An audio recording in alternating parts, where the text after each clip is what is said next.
crying. They sad. Farmers land is crying. Crying. Farmers land is crying, crying, crying. Wow. Njëkkoon dundu bi daa neexoon. Jur yeeg garab yi feesoon. Suuf si dex àll bi naatoon. Air bi ñu noyyi bari oxygène naaj bi tam. Suufay njëkk suuf la ñuy mujj. Suufay sax suuf la ñuy dëkk. Suufay tax nduur gi di baax gàncax gi meññ. Mesdames, Messieurs, bonjour, ravi de vous retrouver sur ce plateau de la Clé des Terroirs. Après une longue pause, ce numéro met l'accent sur la gouvernance des ressources naturelles, une préoccupation de la société civile telle que le CRAFS, le cadre de réflexion et d'action sur le foncier au Sénégal, et la DITAES, la dynamique pour une transition agroécologique au Sénégal. Voici tout de suite les titres.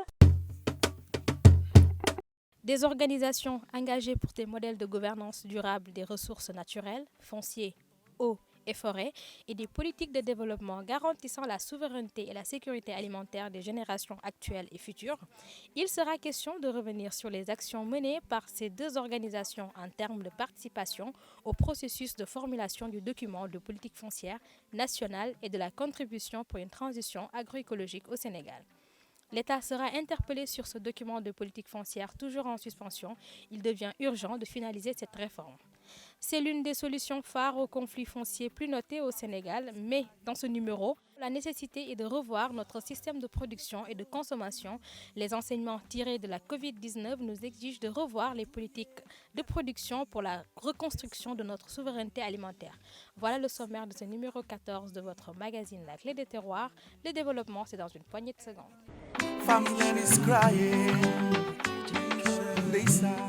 Au Sénégal, la gestion des ressources naturelles est passée d'une gestion centralisée vers les années 90 à une gestion décentralisée au début des années 2000. La tendance actuelle est marquée par la mise en place de plusieurs cadres de concertation pour une congestion des ressources naturelles et environnementales. Comment parvenir à assurer une sécurité alimentaire des populations d'une manière durable? N'est-il pas temps de reconstruire notre souveraineté? Des réponses avec Amadou Kanouté, directeur exécutif de SICODEV.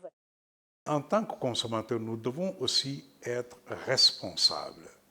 Nous devons aussi être actifs et nous devons aussi veiller à ce que les politiques nationales, les politiques publiques qui sont mises en œuvre puissent nous permettre de veiller à ce que nous puissions trouver sur le marché des produits qui répondent à notre vision et à notre souhait d'avoir des produits, d'accéder à des produits tant sur le plan financier que sur le plan géographique, à des produits qui nous permettent de répondre à ce souhait de consommation durable. Je l'ai dit, consommation durable comprise comme la possibilité pour nous aujourd'hui de satisfaire nos besoins essentiels, mais aussi de veiller à ce que les générations futures puissent satisfaire leurs besoins essentiels. Et donc, il nous faut, en tant que consommateurs, influencer les politiques publiques. Influencer les politiques publiques, c'est de demander à ce que le gouvernement puisse mettre en place une politique qui favorise la souveraineté alimentaire. Influencer les politiques publiques, c'est de demander au gouvernement à mettre en place des politiques qui favorisent la production durable. Et à cet égard, il me semble être de bon ton de louer le fait que le gouvernement de notre pays ait décidé de faire de la souveraineté alimentaire un des piliers du plan Sénégal émergent, le plan Sénégal émergent vert. La gouvernance des ressources naturelles devient de plus en plus une priorité de l'État. La volonté de développement durable et de sauvegarde des ressources naturelles devient une préoccupation significative dans le PSE et la Constitution nationale. Écoutons à ce sujet Abdou Karim Sall, ministre de l'Environnement et du Développement durable. La volonté de développement durable et de sauvegarde des ressources naturelles est explicitement évoquée comme une préoccupation significative dans la Constitution du Sénégal et le plan Sénégal émergent. De plus, Lors de sa rencontre avec les exécutifs locaux, le 10 octobre 2019, le chef de l'État a invité les maires pour un accompagnement dans la gestion du foncier. À ce propos, je voudrais me réjouir du partage d'informations et de sensibilisation sur certains sujets importants tels que la gestion foncière, l'agroécologie et le reboisement. Ces aspects constituent assurément un intrant de taille dans la mise en œuvre des actions de développement environnemental des communes du Sénégal.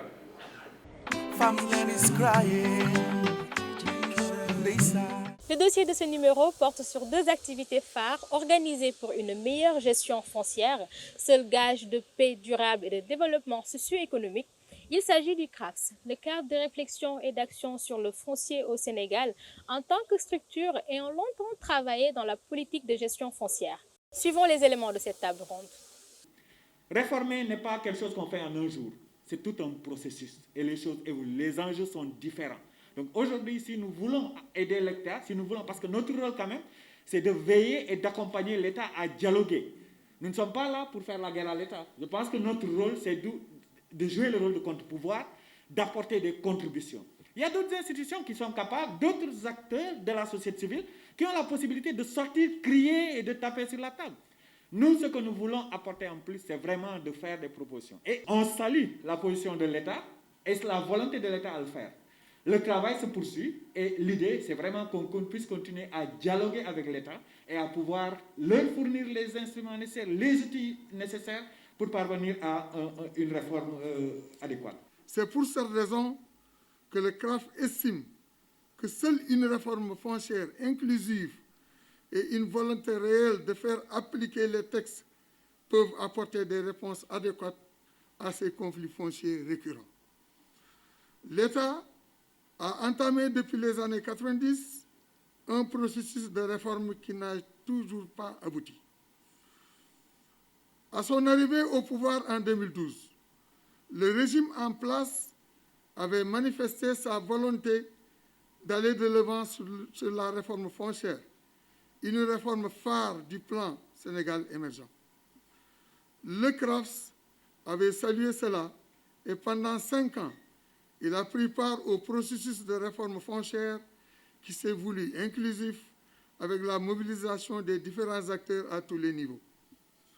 Le CRAFS exprime toute sa solidarité aux communautés victimes des spoliations foncières. Il affirme sa disponibilité à apporter son soutien aux communautés concernées et aux acteurs engagés dans la défense des droits de ces victimes. Aussi, affirme-t-il, sa volonté d'accompagner les communautés paysannes à sécuriser leurs terres.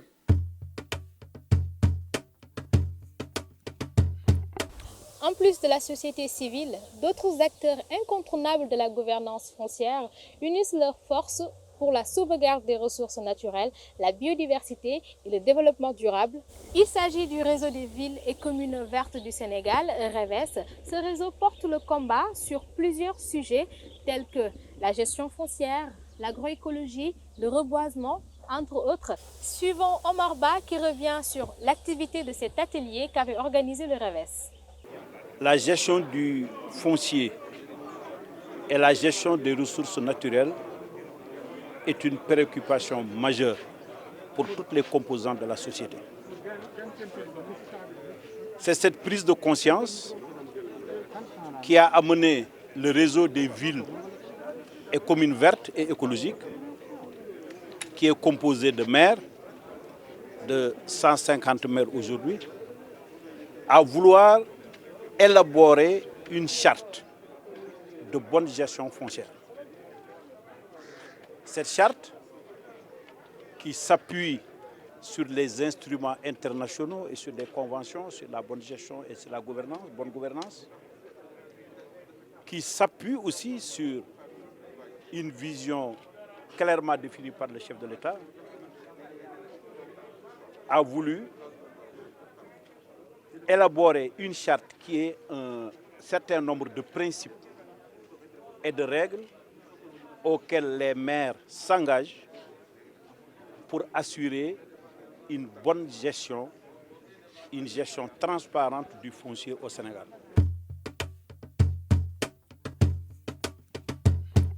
Selon le ministre et maire de la ville de Sangalkam, en tant que collectivité territoriale, les maires se doivent d'être informés sur les sujets qui aujourd'hui les mènent au cœur du débat. Écoutons-le. Il faudrait absolument que les maires du Sénégal prennent conscience de leur responsabilité vis-à-vis du foncier.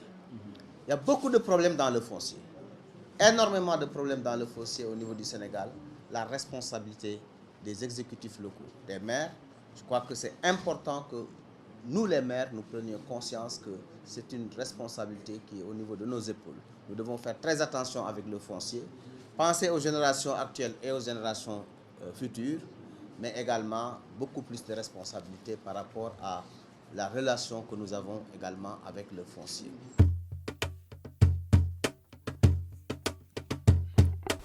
Sur ce même sujet, Soham El Wardini, maire de la ville de Dakar, plaide pour une gouvernance foncière participative qui prendra en compte les générations actuelles et celles futures. Tout ce que nous ferons au niveau de nos collectivités, toutes ces délibérations que nous le ferons dans une démarche participative et inclusive, ne rien décider seul en conseil municipal, mais aussi prendre l'avis des populations. Et je pense que c'est très important. Si on veut la paix, la stabilité, nous avons fait un constat, arrêtons ce bradage, arrêtons cette utilisation abusive du foncier. Je pense que c'est la seule solution, il n'y a pas une autre solution. Restons toujours sur la gouvernance foncière, mais cette fois, nous nous intéressons au projet de la sécurisation du patrimoine foncier des communes de Diender, Kayar, Yen, Diass, Keur Moussa, Sindia et Popenguine. Les organisations partenaires telles que Endapronad, Access et FAPD ont organisé le lancement de la phase 3 du projet de sécurisation du patrimoine foncier pour renforcer la collaboration de ces différentes parties. Suivons les temps forts de cette activité. Access, l'association d'action concertée pour l'entraide et la solidarité, qui est un des membres du consortium qui gère ce projet, donc en partenariat avec Endapronat et FAPD.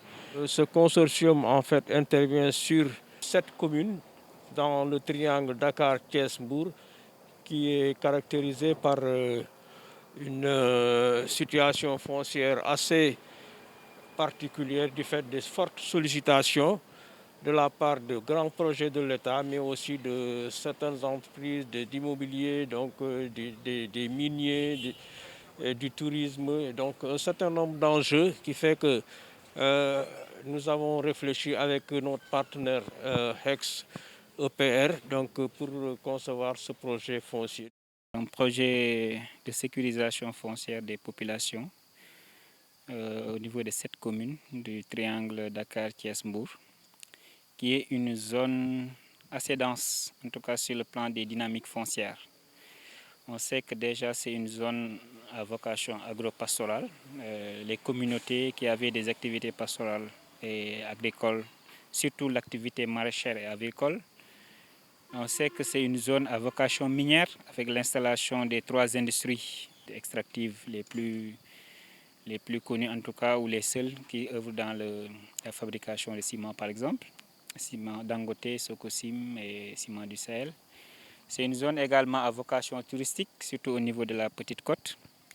C'est une zone également qui a accueilli ces dernières années beaucoup de grands projets structurants de l'État, à savoir l'aéroport, le port minéralier de Ndayane, les autoroutes, l'université, la deuxième université de Dakar. Donc il y a plein de grands projets structurants, les zones économiques spéciales.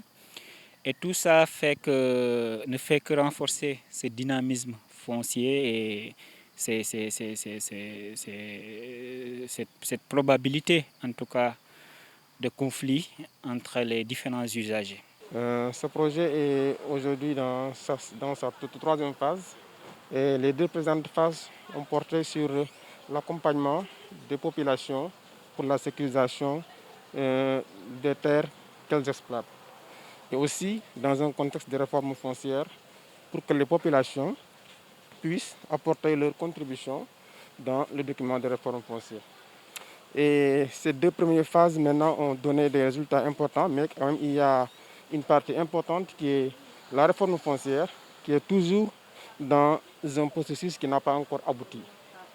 Parce que depuis avril 2017, il y a le document de réforme foncière qui est remis au président de la République, mais ce document n'a pas encore eu de suite pour aboutir jusqu'au niveau de la loi. Maintenant, durant cette nouvelle phase, ce processus d'accompagnement, de plaidoyer va se poursuivre pour qu'on aboutisse au moins à une loi foncière qui est une loi inclusive qui intègre les préoccupations des populations.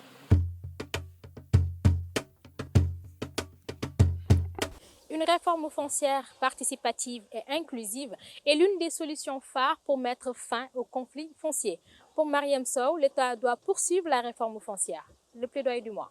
Nous demandons au président de la République de finaliser cette réforme foncière qui est importante, dans laquelle la société civile a travaillé, je dis la société civile, et a fait des propositions et qui tient compte de sa vision.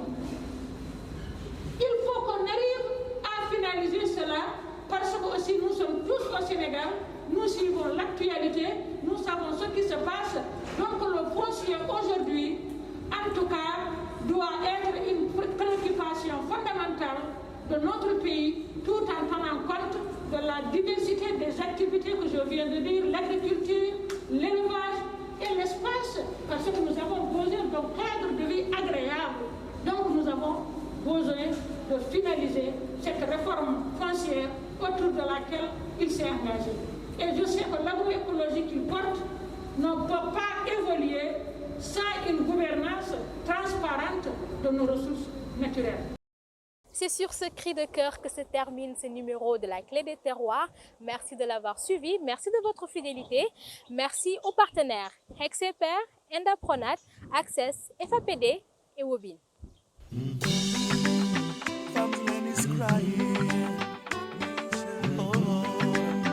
Family is crying. They sad. Family is crying. Crying. Sunu dundu naat ñu nag ENDA ñoo ngi ci xeex bi suqali mbay mi sunu suuf si.